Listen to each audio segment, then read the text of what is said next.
ويسر لي أمري واحلل عقدة من لساني يفقهوا قولي. الحمد لله رب العالمين والعاقبة للمتقين والصلاة والسلام على خاتم النبيين وخاتم المعصومين. أما بعد فأعوذ بالله من الشيطان الرجيم. بسم الله الرحمن الرحيم. إنما وليكم الله ورسوله والذين آمنوا الذين يقيمون الصلاة ويؤتون الزكاة وهم راكعون. صدق الله مولانا العظيم وصدق رسوله النبي الكريم الأمين المكين الحنين الرؤوف الرحيم. ونحن على ذلك لمن الشاهدين والشاكرين والمطمئنين والموقنين والآمنين والحمد لله رب العالمین. مل کر درود پڑھیے. اللہم صلی علی سیدنا و مولانا آل سیدنا و مولانا محمد مبارک وسلم. صلاۃ و سلام علیک یا رسول اللہ وعلی آلک و اصحابک یا حبیب اللہ. ہے سرے گروہ آل مطہر علی علی، اس روح سے لا محالہ ہے اطہر علی علی. احسن علی علی ہے دلاور علی علی، اس واسطے ہے اس میں مقرر علی علی.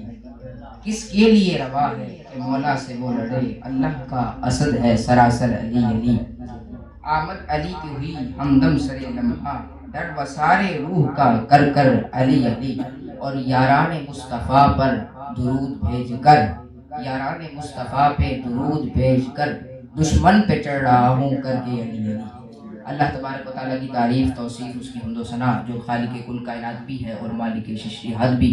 حضور نبی رحمت، شفیع معظم، نبی محتشم، اللہ کے پیارے، امت کے سہارے، رب کے محبوب، دانا غیوب، مالک رقاب امم، فخر ارب و عجم، والی کون و مکان، سیدنا محمد رسول اللہ صلی اللہ علیہ وآلہ وبارک وسلم کے حضور ناز میں اپنی عقیدتوں، ارادتوں اور محبتوں کا نذرانہ اور خراج پیش کرنے کے بعد نہایت ہی عزت و تعظیم کے لائق قبلہ علی مرتبت پیر طریقت راہبر شریعت سیدی و مرشدی صاحبزادہ والا شان سید عابد حسین شاہ صاحب کاظمی دامت برکاتہ العالیہ، اور اسٹیج پر موجود رونق افروزہ مہمان حضرات اور پنڈال میں موجود حضرات سامعین، متوسلین، مریدین، معتقدین، السلام علیکم ورحمۃ اللہ وبرکاتہ. وعلیکم السلام.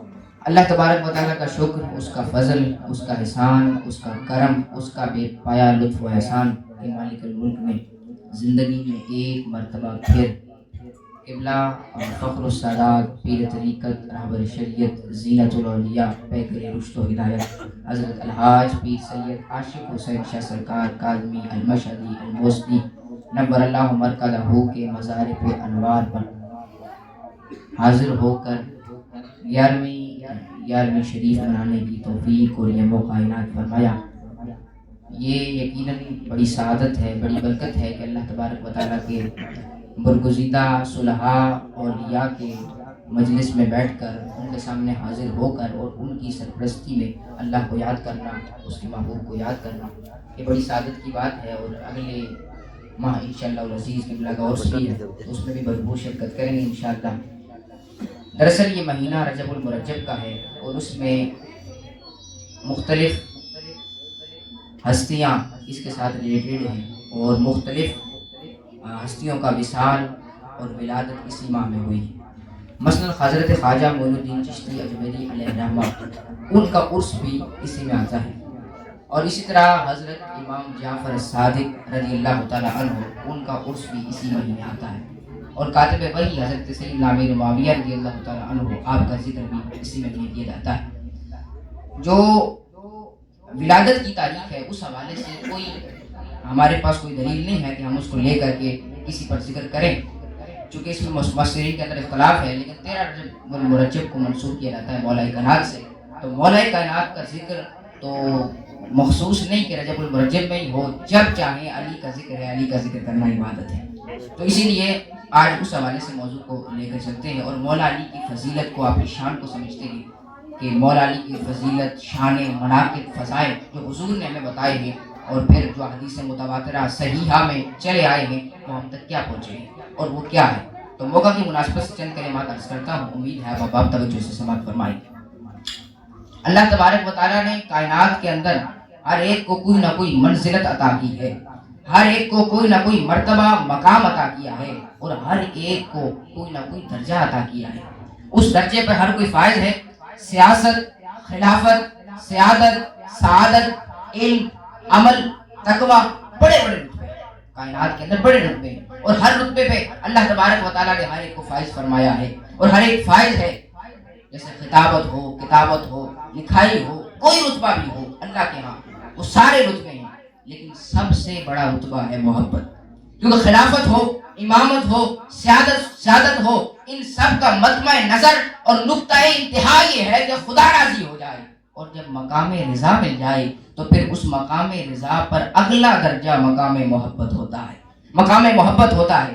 تو ان ساری عبادتیں، ریاضتیں، محنتیں، مشقتیں ساری کی جاتی ہیں رب کی رضا کے لیے، رب کو پانے کے لیے، رب تعالیٰ کے جلوے کو آشکار دیکھنے کے لیے، رب کا محبوب بندہ بننے کے لیے۔ جب ان ساری منزلتوں اور مقام کو کراس کر کے جب بندہ انتہا پر پہنچتا ہے اور مقام رضا سے بلند ہو جاتا ہے، وہ مقام محبت ہوتا ہے، اور مقام محبت میں مولا کائنات سیدنا علی المرتضیٰ مقام محبت پر فائز تھے۔ یہ سب سے بڑا رتبہ ہے، باقی سارے رتبے نیچے ہیں، مقام محبت سب سے اوپر۔ یہ اعلان کب ہوا کہ مولا کائنات مقام محبت پر فائز ہیں؟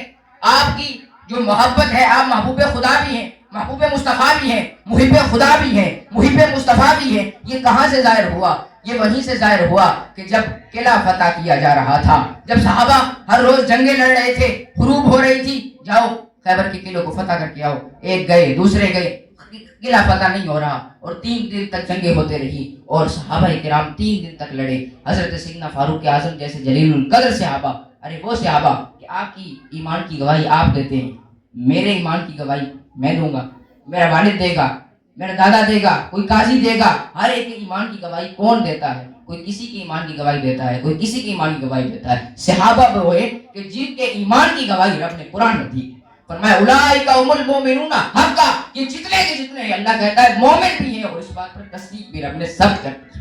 تو فرمایا اولئک هم المؤمنون حقا، یہ صحابہ کرام 3 دن تک جاتے رہے، جنگیں لڑتے رہے، مگر قلعہ فتح نہیں ہو رہا۔ تو حضور نے فرمایا لوگوں سن لو، کل میں جھنڈا ایسے شخص کے ہاتھ میں دوں گا کہ جو اللہ سے محبت کرتا ہوگا، اللہ کے رسول سے محبت کرتا، یحب اللہ ہو ورسولہ ہو ویحب اللہ ورسولہ ہو، کہ وہ اللہ سے محبت کرتا ہوگا، اللہ اسے محبت کرتا ہوگا، وہ اللہ کے رسول سے محبت کرتا ہوگا، اور اللہ کا رسول اس سے محبت کرتا ہوگا۔ تو اب صحابہ کرام سوئے نہیں، پوری رات جاگتے رہے، اور دعاؤں میں اور التجاؤں میں اور منتوں میں انہوں نے پوری رات بسر کر دی، یا اللہ کل جھنڈا ہمیں ملے، کل جھنڈا ہمیں ملے، کل جھنڈا ہمیں ملے۔ سارے صحابہ دعائیں کر رہے ہیں اللہ کی بارگاہ میں ہاتھوں کو اٹھا کر، یا اللہ کریم یہ جھنڈا ہمیں ملے۔ تو اب سوال پیدا ہوا کہ صحابہ کرام دعائیں کیوں کر رہے تھے؟ اس لیے کہ جھنڈا تو پہلے بھی ملتا رہا تھا، پہلے جو جنگیں ہوتی رہی قلعہ فتح کرنے کے لیے، اور فتح نہیں ہو رہا تھا، اور وہاں پر جو اصحاب محمد کو وہ دشمن بیٹھ کے منہ چڑھا رہا تھا، تو تب بھی تو سرداری کی بات تھی، لیکن تب کسی نے طلب نہیں کیا، تب کسی نے دعا نہیں کی، تب کسی نے التجا نہیں کی۔ لیکن یہ کیسا معاملہ آیا کہ آج پوری رات صحابہ سوئی نہیں، پوری رات دعائیں کرتے رہے کہ اللہ کریم کل جھنڈا ہمیں ملے۔ تو پتہ چلا اس لیے صحابہ دعائیں کر رہے تھے کہ جنگیں تو پہلے بھی ہوتی رہی، وہ 3 فٹ کا جھنڈا، کپڑے سے بنا ہوا جھنڈا، اس کی کیا طلب تھی؟ کل فیصلہ ہونا تھا کون ہے محب خدا اور کون ہے محب مصطفیٰ، کون ہے محبوب خدا اور کون ہے محبوب مصطفیٰ، یہ فیصلہ ہونا تھا۔ اس فیصلے کے لیے صحابہ ترستے رہے اور صحابہ کرام دعائیں کرتے رہے۔ لیکن جب دن آیا نا، دوپہر کا وقت طلوع ہو گیا، حضور علیہ السلام نے بلایا، بڑے بڑے جلیل القدر صحابہ بھی موجود، سارے اہل بیت کے افراد بھی موجود۔ حضور علیہ السلام نے وہاں کھڑے ہو کے اعلان کیا، فرمایا تم لوگوں نے بھی جنگیں لڑی ہیں، تم لوگ بھی آئے ہو، لیکن آج میں جھنڈا اس شخص کے ہاتھ میں دینے لگا ہوں۔ حضور نے فرمایا آئی نو علی ابن ابی طالب، مجھے بتاؤ میرا علی میرا علی کدھر ہے؟ جہاں علی ہے میں اس کو جھنڈا دیتا ہوں۔ تو مولا کائنات آ گئے، اور آپ کی آنکھیں جو ہے وہ دکھ رہی تھی، تو حضور علیہ السلام نے اپنا لعاب دہن لگایا، تو کہتے ہیں ایسا لگا جیسے کبھی آنکھ دکھی ہی نہیں ہے، آنکھ دکھی ہی نہیں ہے۔ تو فرمایا یحب اللہ ورسولہ ویحب اللہ ورسولہ، کہ وہ اللہ سے محبت کرتا ہوگا، اللہ کا رسول اس سے محبت کرتا ہوگا، اور اللہ وہ اللہ سے محبت کرتا ہوگا اور وہ اللہ کے رسول سے محبت کرتا ہوگا، تو پتہ چلا محب خدا کون ہے؟ علی۔ محب مصطفیٰ کون ہے؟ علی۔ محبوب خدا کون ہے؟ علی۔ اور محبوب مصطفیٰ کون ہے؟ علی۔ سبحان اللہ، اللہ اکبر، یا رسول اللہ، یا تو چلا، اور پھر آپ نے واقعہ آگے سن رکھا ہے کہ آپ نے خیبر کے پہاڑی دروازے کو ایک ہاتھ سے پکڑ کر نیچے پھینکا۔ سبحان تو اللہ، یہ تو سارے واقعات ہم نے سن رکھے، تو یہ آپ کا ایک پہلو تھا مقام محبت کہ فرمایا لا يحبك الا مؤمن ولا يبغضك الا منافق۔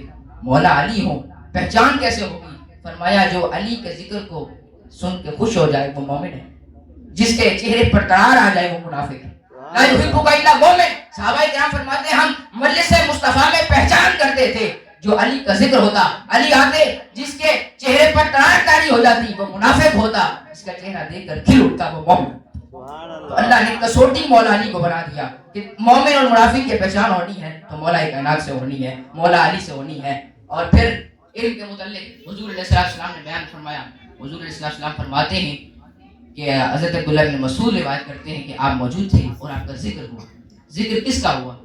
ذکر حضرت مولا کائنات کا ہوا، آپ کا ذکر ہوا۔ اور حضور علیہ السلام نے فرمایا کہ اللہ تبارک و تعالیٰ نے علم کے 10 حصے بنائے ہیں اور اللہ نے علم کے 10 حصے میرے کو عطا کیے ہیں۔ کتنے حصے؟ 10۔ علم کے 10 حصے اور 10 حصے مجھے اللہ نے عطا کیے ہیں۔ فرمایا یا رسول اللہ، آگے فرمایا 10 میں سے 9 حصے میں نے مولا علی کو عطا کر دیے۔ سبحان اللہ۔ 10 میں سے 9 حصے میں نے مولا علی کو عطا کر دیے اور فقط ایک حصہ اس پوری کائنات میں بانٹ دیا ہے۔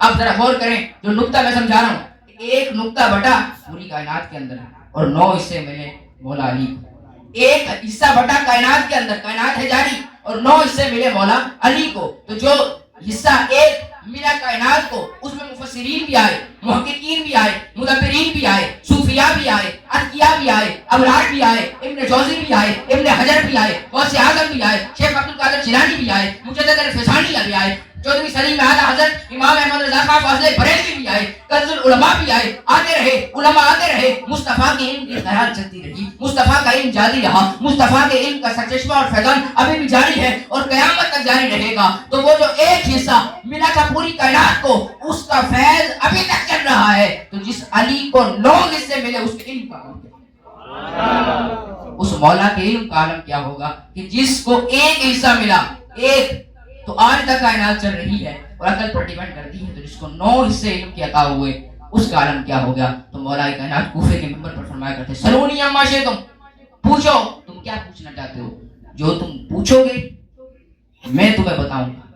جو مجھ سے پوچھنا چاہتا ہو اس وقت سے لے کر قیامت تک جو کچھ ہونے والا ہے مجھ سے پوچھو۔ آج کل وہ بدبخت میرے نبی کے علم پر اعتراض کرتے ہیں، ارے علی کے علم کا اتنا جو ہے وہ بلندی ہے تو میرے نبی کے علم کی کتنی بلندی ہو، جس میں 10 حصے ادا کر دی، اگر 9 حصے والے۔ اور فرمایا مولا کائنات فرماتے تھے کہ یہ جو علم ہے تم مجھ سے زمین کا بھی پوچھتے ہو لیکن آسمانوں کی راہوں کا مجھے زیادہ علم ہے۔ حضرت جبرائیل آئے اور آسمانی پیش میں آپ کے سامنے آئے اور پوچھنے لگے اے علی بتاؤ جبرائیل کہاں ہے، اے علی بتاؤ جبرائیل کہاں ہے۔ تو مولا کائنات نے اپنا چہرہ اٹھایا، ایک چہرہ دکھایا، ایک چہرے سے دیکھا مشرق کو، دوسرے چہرے سے دیکھا مغرب کو، شمال جنوب کی طرف نظر کر کے نیچے دیکھی، کہا میں نے تو دیکھا ہے نہ مشرق میں جبرائیل ہے نہ مغرب میں جبرائیل ہے، نہ مشرق میں ہے نہ مغرب میں ہے، اور میں تو جبرائیل ہو نہیں سکتا، اسی لیے مجھے لگتا ہے جو تو میرے سامنے بیٹھا ہے تو ہی جبرائیل ہے۔ یہ مولا کائنات کے علم کا عالم ہے اور آپ کے یہ انفرادی طور پر مولا علی کو یہ فضیلت حاصل ہوئی اور اس میں آپ اکیلے ہیں اور انفرادیت رکھتے ہیں کہ علم کا باب اور ولایت کا باب مولا کائنات پر بند کر دیا گیا ہے۔ ولایت بھی مولا علی سے جاری ہوتی ہے اور اس علم کا فیضان بھی مولا کائنات شیر خدا علی المرتضیٰ سے جاری ہوتا ہے۔ تو یہ مقام محبت بھی سمجھ لیا اور ہم نے مولا کائنات کا علم بھی سمجھ لیا، اور پھر اب آئیں کہ ہم مولا علی کا ذکر کر رہے ہیں، مولا علی کا ذکر کر رہے ہیں، تو آیا اس ذکر پر بھی کوئی اجر ملے گا؟ آیا ہم بیٹھے ہیں، ہم نے نفل سجائی ہے، میں نے بیان شروع کر دیا، آپ سن رہے ہیں، کوئی آپ سے پوچھ لے کہ آپ کو اس میں کیا کوئی اجر ملے گا، کوئی کیا اس میں انعام ملے گا؟ تو آئیے ہم کس طرح بیٹھے ہوئے ہیں اور کس لیے بیٹھے ہوئے ہیں۔ حضرت عائشہ رضی اللہ تعالی عنہا اپنے والد افضل البشر بعد الانبیاء بالتحقیق حضرت سیدنا صدیق اکبر رضی اللہ تعالی عنہ آپ سے سوال کرتی ہیں یا ابت، کیا بولا؟ یا ابت انی ارا یکثرک النظر الی وجہ علی. ابا جان میں دیکھتی ہوں کہ جب آپ اور مولا کائنات اکٹھے بیٹھے ہوتے ہیں، ایک مجلس میں بیٹھے ہوتے ہیں، یکثرک النظر الی وجہ علی، آپ ٹکٹکی باندھ کر علی کے چہرے کو دیکھ رہے ہوتے ہیں، ٹکٹکی باندھ کر نظروں کو جما کر علی کے چہرے کو دیکھ رہے ہوتے ہیں. تو مجھے بتائیں گے کہ یہ آپ اس طرح کا معاملہ کیوں ہے، کہ یہ نظر جمنے کی وجہ کیا ہے؟ یا آپ مجھے بتائیں گے کہ آپ ٹکٹکی باندھ کر مولا کائنات کو چہرے کو دیکھ رہے ہوتے ہیں اور آپ مولا کائنات پر کی طرف جو ہے وہ نظر کرتے ہیں. اب کسی کو سند کا مسئلہ ہو تو سند مجھ سے آ کے لے لینا، باقی معاملوں پہ تو سب کو سندیں مل جاتی ہیں. جہاں علی کی شان ہے وہ سند نہیں ملتی. میں نے کہا یہ مسئلہ سند کا نہیں ہے، یہ مسئلہ دل کا ہے. دل کا مسئلہ ہو تو ساری سندیں مل جاتی ہیں، اور اگر مسئلہ دل کا نہ ہو تو پھر کوئی سند بھی نہیں ملتی. تو سارا مسئلہ دل کا ہے. تو حضرت ابوبکر صدیق فرماتے ہیں حضرت اپنی بیٹی سے، یا عائشہ کہ النظر الی وجہ علی عبادہ، علی کے چہرے کو دیکھنا بھی عبادت ہے. اللہ اکبر. علی کے چہرے کو دیکھنا بھی عبادت ہے. علی کی طرف نگاہ اٹھانا، علی کی طرف نظریں جمانا، علی کو جو ہے وہ بلندی اور رفعت اور پیار و محبت کی نظروں سے دیکھنا اور اس پر اپنی نظروں کو جما لینا، یہ بھی بندہ علی کے چہرے کی طرف دیکھے گا عبادت اپنے خدا کی کرنا. النظر الی وجہ علی عبادہ. پھر دوسری روایت میں آ جائیں، یہ سنن دل میں موجود ہے، دوسری روایت اس میں آپ آ جائیں. اس میں فرمایا کہ اب چہرہ نہ دیکھ سکے، کوئی ایسے مولا کا چہرہ نہ دیکھ سکے. فرمایا النظر الی علی عبادہ. میں وجہ تو دور کی بات ہے، النظر الی علی عبادہ، جو علی کی طرف نگاہ اٹھا لے، علی کی پشت دیکھ لے، وہ بھی عبادت ہے. النظر الی وجہ علی عبادہ اور النظر الی علی عبادہ. اچھا اب یہ فضیلت تو تھی ان لوگوں کے لیے جو اس دور میں تھے، جو اس دور مبارک میں تھے، جو اس دور کے اندر تھے. یہ فضیلت تو تھی ان کے لیے. ہمارے لیے کیا ہے؟ نہ چہرہ دیکھ سکے ظاہری طور پر، قبر میں تو زندہ ہیں اور روحانی سرپرستی ہمیں حاصل ہے اور ہم سنتے ہیں ہمارا سلام اور ہماری دعا اور ہماری عرض اور ہماری التجا، وہ تو سب کچھ وجہ. لیکن سوال یہ ہے کہ وہ تو ظاہری طور پر جو فضیلت تھی وہ تو انہی اصحاب کو حاصل تھی، انہی پیارے مصطفیٰ کے پیارے پیارے جلیل القدر اصحاب کو حاصل تھی. ہمیں کیسے حاصل ہوگی؟ چلو کسی کو مولا کائنات دیدار فرما دے، اس کو حاصل ہوگی تو باقی بچے. تو حضرت عائشہ رضی اللہ تعالیٰ سے تیسرے مقام پر روایت موجود ہے. اب تیسرے مقام پر روایت کہا، پہلے کہا تھا النظر الی وجہ علی عبادہ، علی کا چہرہ دیکھنا عبادت ہے. النظر الی علی عبادہ، علی کی طرف نظر کرنا بھی عبادت ہے. یہ دو معاملے ہو گئے اور یہ دو فضائل اور فضیلتیں مصطفیٰ نے ارشاد فرمائی. توجہ آپ میری طرف. النظر الی علی عبادہ، النظر الی وجہ علی عبادہ، کہ حضرت مولا کائنات کا چہرہ دیکھنا بھی کیا ہے؟ بولے عبادت ہے. اور مولا کائنات کی پشت دیکھنا بھی عبادت ہے. یعنی کہ ٹکٹکی ان کی طرف ہوگی، چہرے وہ ان کے دیکھ رہے ہوں گے، لیکن عبادت خدا ہوگی، عبادت خدا ہوگی. تو یہ دو فضیلتیں، یہ دو پیورٹیاں، یہ دو صفات، یہ دو کوالٹیز مل گئی ان لوگوں کو جو ان کے دور میں تھے، ان کے دور میں تھے. تو ہمارے لیے کیا ہے؟ حضرت عائشہ رضی اللہ تعالی عنہا آپ تیسرے مقام پر روایت کرتی ہیں، فرمایا ذکر علی عبادہ، علی کرنا بھی عبادت ہے. ذکر علی عبادہ، علی کا ذکر کرنا بھی عبادت ہے. علی کا ذکر کرنا بھی عبادت ہے. بولے علی کا ذکر کرنا بھی عبادت ہے. پھر نعرہ لگائیں میرے ساتھ، عبادت کریں. بولے حیدر حیدر حیدر حیدر حیدر. سارے ہاتھ اٹھا کے مولا کائنات کا ذکر کریں اور عبادت کریں. بولے حیدر حیدر حیدر حیدر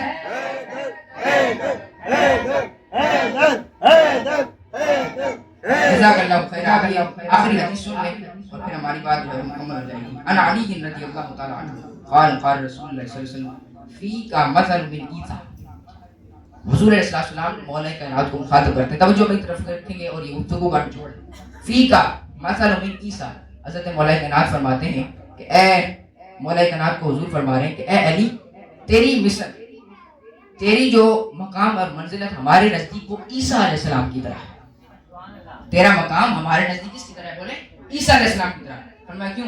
فرمایا اب غدت الیہود حتی بہتوا امہ حتی باتوا امہ، کہ یہودیوں نے ان سے بغض رکھا، یہودیوں نے ان سے بغض رکھا، یہودی مبغض ہو گئے، یہودیوں نے ان کا دل میں بغض جما لیا. فرمایا کیا ہوا؟ ان کی ماں پر بہتان لگا دیا، حضرت عیسیٰ علیہ السلام کی والدہ پر بہتان لگا دیا. تو تیری مثال ہم حضرت عیسیٰ علیہ السلام کی طرح ہے. حضرت عیسیٰ علیہ السلام کی مثال ہے کہ یہودیوں نے ان پر کیا لگا دیا؟ بہتان.